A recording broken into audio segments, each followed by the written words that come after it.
वक्रतुण्ड महाकाय सूर्यकोटि समप्रभ निर्विघ्नं कुरु मे देव सर्वकार्येषु सर्वदा।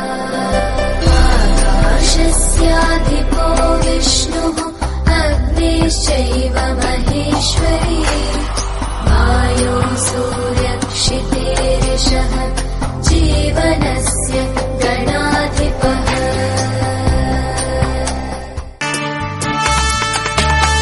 शान्ताकारं भुजगशयनं पद्मनाभं सुरेशं विश्वाधारं गगनसदृशं मेघवर्णं शुभाङ्गं लक्ष्मीकान्तं कमलनयनं योगिभिर्ध्यानगम्यम् वन्दे विष्णुं भवभयहरम्।